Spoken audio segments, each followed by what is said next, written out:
I am sorry, nothing personal. Simply business.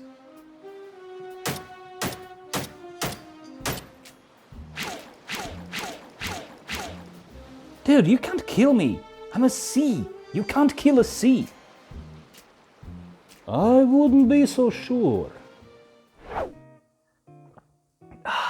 The nice refreshing taste of enslaved moisture. Quite useful this water thing is. If only we didn't need to share it with other living beings like plants, but alas, we have to. The clothes we wear, the food we eat, the meds we take, all of those require plants. But how does one water all those fields, especially the ones that are far from natural bodies of water like rivers or lakes? Irrigation canals. Irrigation turned ancient Egypt into a superpower, and this technology, as simple as it is in its essence, is still very much relevant today, although with some technological sauce on top, of course. One region that was benefiting from irrigation for centuries was Central Asia, and at the center of everything was the Aral Sea, the shining gem of the region.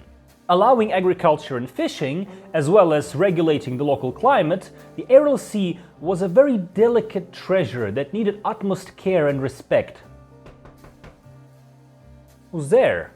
It is the Soviet Union. Ah, shit. The Soviets, of course, did not hesitate for a second to exploit the region for everything it could possibly provide.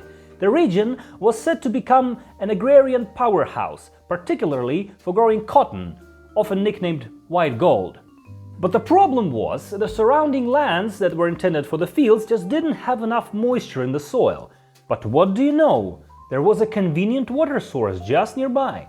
Using the brute force approach, pretty much the only approach the Soviets knew, they started digging numerous canals, taking water from the two rivers, supplying Aral Sea with water in attempts to irrigate their fields. They didn't really bother with such nerd notions like insulating or reinforcing those canals. They had a quota to fulfill after all. But unfortunately, laws of physics didn't care much for the superior communist ideology, and as such, they easily allowed water to escape said imperfect canals. Estimates showed that those canals easily wasted 80 to 90% of the water passing through them. Comrade, why are our canals not working well? Well, Comrade General, the water is escaping into the soil, so we need to… Escapes? I do not like that word. How does it do that? The laws of physics? The only laws that matter here are Soviet laws. No, that's like the laws of the universe. Tell you what, you call this universe to my office. We'll need to have a talk.